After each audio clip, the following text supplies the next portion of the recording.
The billionaire CEO, Adrian Knight, had spent his entire life building walls around himself. His company, Knight Industries, was one of the most powerful in the world, yet behind his polished suit and commanding presence, Adrian was a man who trusted no one and shared his home with silence. That silence was his comfort until the day he came home early. The sky was heavy with rain that evening, and Adrian decided to leave work hours before his usual midnight return. His mansion stood like a fortress, a place few ever entered, and he liked it that way. But as he pushed open the door, expecting stillness, he froze. From the kitchen, he heard faint whispers. Not the sound of a burglar, this was softer, warmer, almost like a lullaby. Heart pounding, Adrian moved quietly through the hall. When he stepped into the kitchen, his eyes widened. There, standing with her back to him, was Clara, the night janitor he had seen in the corporate building countless times. But she wasn't cleaning.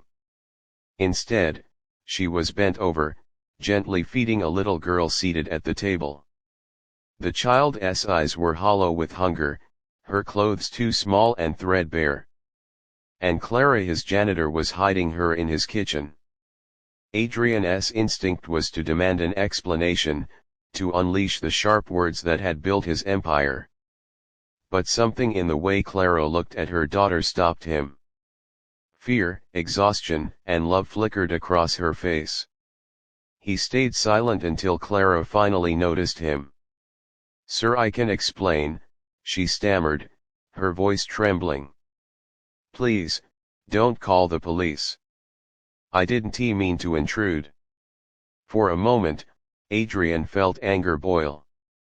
How had she even entered his home? But then, the little girl coughed, a weak, dry sound that pierced the air. Clara rushed to her side, patting her back with trembling hands. In that moment, Adrian realized this wasn't an act of theft. This was survival. Over the next hour, Clara's story spilled out in broken pieces.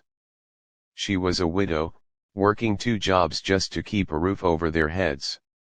Her daughter, Lily, had been sick for weeks, but medical bills were far beyond her reach. Clara cleaned the CEO's office building at night, but the meager wage barely covered food. That evening, desperate and with nowhere else to go, Clara had slipped into the mansion through the service door she knew the staff sometimes left unlocked. She hadn't come to steal, she had come to use the stove to make soup for her starving child. Adrian listened, his chest tightening in a way he hadn't felt in years. He had spent his life surrounded by luxury, yet here was a woman who scrubbed his office floors by night, hiding her daughter in his kitchen just to keep her alive. The challenges weighed heavy in that room.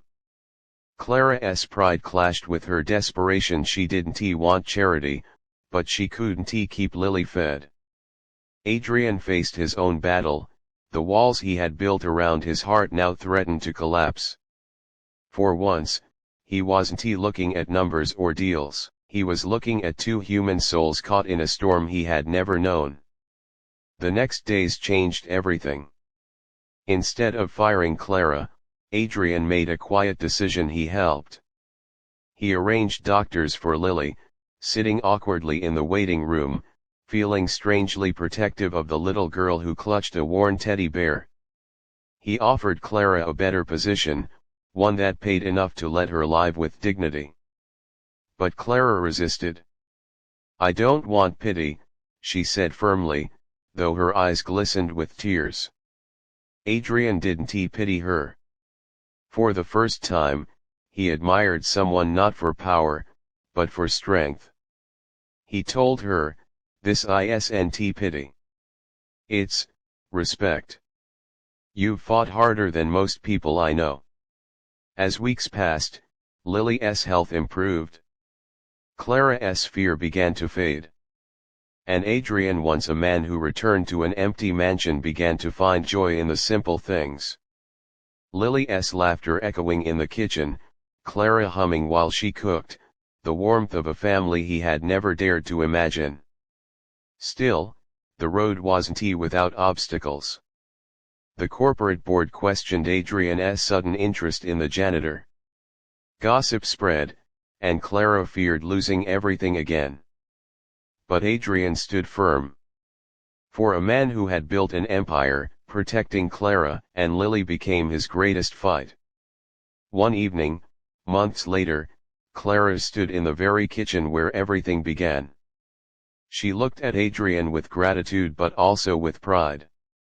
"You didn't just save us," she whispered. "You reminded me that there are still good people in this world." Adrian smiled faintly, though his eyes betrayed the depth of emotion he rarely showed. "No, Clara. You reminded me what it means to have a heart." The billionaire CEO who once lived in silence had found his home not in marble walls or gold chandeliers, but in the laughter of a child and the resilience of a mother.